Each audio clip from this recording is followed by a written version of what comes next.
Assalomu alaykum kanalimizning ashaddiy tomoshabinlari va bizni muntazam ravishda kuzatib keluvchi aziz obunachilar. Bugun sizlar bilan yana bir navbatdagi ajoyib bo'lgan uy loyihasi bilan tanishib chiqamiz. Ushbu loyihamiz bundan avvalgi YouTube kanalimizga yuklangan 95-loyihamizni egizak varianti hisoblanadi. Bu loyihamiz ham juda bir ixcham va shinam, komfort holatdagi loyihalardan bo'lgan. Endi loyihadagi uyimizni tashqi razmerlariga to'xtalib o'tadigan bo'lsak, ko'cha tarafimizning uzunligi 13 metr, uyimizni mana bu yon tarafi umumiy uzunligi 15 metr. Shu loyihadagi uyimizni egallab turgan yer maydoni umumiy 2 sotiq yer maydoniga tayyorlangan. Asosiy uyimiz mana bu deyarli o'rtada 2 qavatli qilib qilingan. Uyimizni tashqi razmerlari oldi fasad ko'rinishi 13 metr, mana bu yon tarafi esa 9 metr. Mana shunda asosiy uyimiz 117 metr kvadrat yer maydonini egallab turibdi. Loyihaga qisqacha to'xtalib o'tadigan bo'lsak, bizda darvozamiz ikkita hisoblanadi, bitta katta darvoza va bitta kichkina. Asosiy mana bu katta darvozamizdan avtomobil kirishligi uchun va to'y hashamlarda foydalanishlik uchun, kundalik ravishda esa mana bu kichkina darvozamizdan foydalansalar ham bo'laveradi. Ichkari oldi hovlimizni ko'rinishlari xuddi mana shunday holatda, ozgina yashil maydonlari va mana bu yerda yozgi oshxonalari tayyorlab ketilgan. Yozgi oshxonamizning oldida mana bu yerda bizda tashqi hojatxonamiz qoldirib ketilgan. Asosiy uyimizga kirish qismi zinalari avvalgi holatda ikkala tarafdan chiqsa bo'ladigan yoki tushsa bo'ladigan holat qilingan. Endi orqa hovli tarafiga to'xtalib o'tadigan bo'lsak, orqa tarafida ham 2 metrcha joyimiz qolgan. Mana bu ko'rib turgan kichkina xonamiz esa bizda mana shu uyimizni umumiy isitish tizimlarini mana shu joyga joylashlik uchun bu bizda katta yo'l xonamiz. Bu orqa hovli qismiga mana bu yerda zinalar ostidan orqa hovliga o'tsa bo'ladigan eshik qoldirib ketilgan. Buni video davomida batafsil tushuntirib o'tiladi. Endi loyihadagi uyimizni fundament razmerlariga to'xtalib o'tadigan bo'lsak, loyihadagi uyimizni fundamentlarini umumiy yaxlit ko'rinishi xuddi mana shunday holatda. Dastavval mana bu yerdagi holatni tushuntirib o'tadigan bo'lsam, mana bu o'ng qo'ldagi zinalar orqali ko'tarilib ikkinchi qavatga chiqiladigan bo'lsa va mana shu zinani ostki qismidan orqa hovli tarafga o'tiladigan joy qoldirilgan. Bu zinadan ikkinchi qavatga ko'tariladigan bo'lsa, mana bu yonidagi zinadan sekin pastga tushirib, mana bu yerdagi eshik orqali orqa hovli tarafga va mana bu yerdagi kat yo'l qismiga o'tishligi mumkin. Endi fundamentimizga to'xtaladigan bo'lsak, balandligi sokil qismi 60 sm.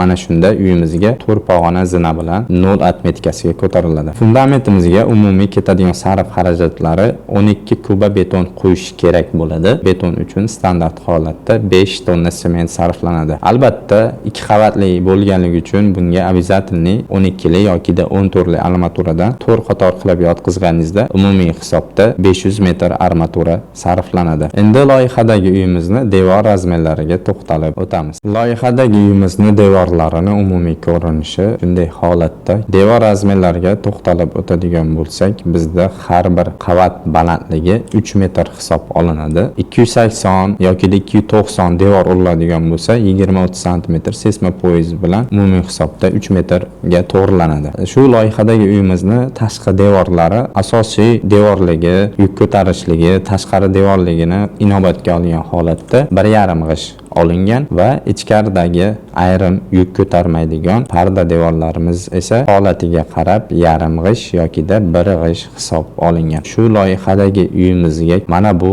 asosiy uyimizga ketadigan g'ishtimizni sarf xarajati umumiy hisobda 40 ming dona g'isht sarflanadi. Endi mana bu oldi tarafdagi tashqi devorlarimiz va orqadagi zabor devorlarimizni cho'ntagiga qarab shlaka blok yoki pena blok, gaza blokdan foydalansa, bu cho'ntaklariga ancha sarf xarajatni kamaytirgan holatda ta'sir qiladi. Endi loyihadagi uyimizni xonalar joylashuvini ko'rib tanishtirib o'tadigan bo'lsak, endi loyihadagi uyimizni xonalar joylashuvini mana shu kamera orqali yurib tanishtirib o'tadigan bo'lsak, dastavval ko'cha tarafdan boshlaymiz. Ko'cha tarafimizga ikkita darvoza qoldirib ketganmiz, bitta katta, bitta kichkina darvozamiz va buni tashqarisiga bunaqangi ustunsiz bo'lgan chiroyli holatda navislarini ham ishlab ketganmiz. Mana bu katta darvozamiz Xizmatimizdan har doimgidek avtomobil va to'y hashamlarda foydalansa bo'ladi. Albatta ichkari hovli qismiga biz mana bu kichkina darvoza orqali kiramiz. Kirganimizda chap qo'l tarafda bitta avtomobil qo'yishlik uchun yetarlicha joylari qoldirib ketilgan. O'ng qo'l tarafga o'tadigan bo'lsak, maksimalni foydalansa bo'ladigan yozgi oshxonalari oldidagi mana bu bizda tashqari hojatxonadir. Uyimizni oldi hovli tarafida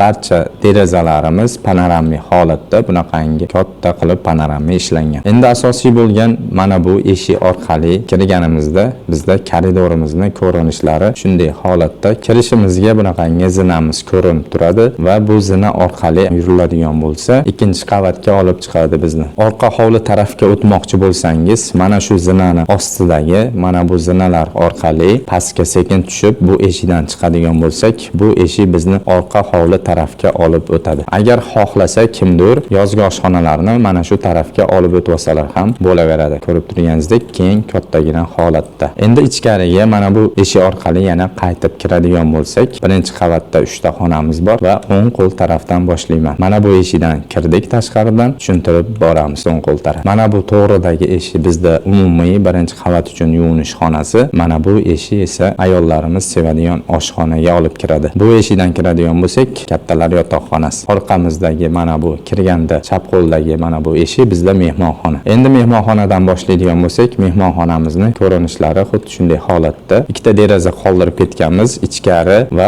orqa hovli tarafga qaratib o'tilgan derazalari bor. Endi mehmonxonadan qaytib chiqib to'g'riga yuradigan bo'lsak, to'g'ridagi eshik birinchi qavat uchun yuvinish xonamiz hisoblanadi. O'ng qo'ldagi mana bu eshik esa ayollarimiz sevadigan oshxona. Oshxonamizda bemalol ovqatlanib o'tirsa ham bo'ladi va ovqat pishirsa ham bo'laveradigan holat qilingan. Studiyniy holatda bemalol mebellari sig'adi. Endi bu oshxonadan qaytib chiqib yotoqxonaga kiradigan bo'lsak, bizda mana bu yotoqxona hisoblanadi. Yotoqxonaning ham derazalari orqa hovli tarafga qaratib o'tilgan. Bu bizda kattalar yotoqxonasi. Endi bu xonadan qaytib chiqib koridorga chiqadigan bo'lsak, endi ikkinchi qavatda tanishtirib o'tamiz. Mana bu zinalar orqali yurib ikkinchi qavatga chiqqanimizda, ikkinchi qavatimiz ham birinchi qavat bilan bir xil holatda. Chiqqanimizda uyimizni umumiy ko'rinishi shunday holatda. Mana bu eshikdan kiradigan bo'lsak, bu bizda kattalar yotoqxonasi. Mana bu tarafdagi ikkita xonamiz, ya'ni yonma-yon joylashtirib ketilgan bu bolalar yotoqxonasi. Bittasi qizlar yotoqxonasi, bittasi o'g'il bolalar yotoqxonasi. Ikkinchi qavatimizda ham bitta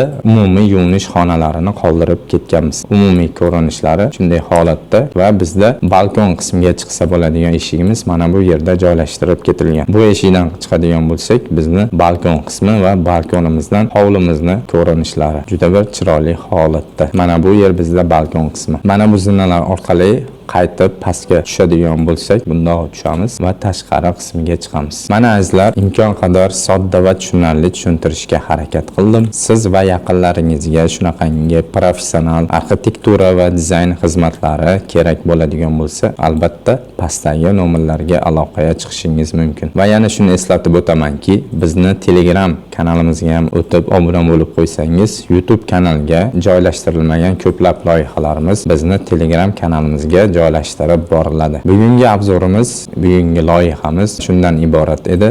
E'tiboringiz uchun hammaga tashakkur bildiramiz. Rahmat hammaga.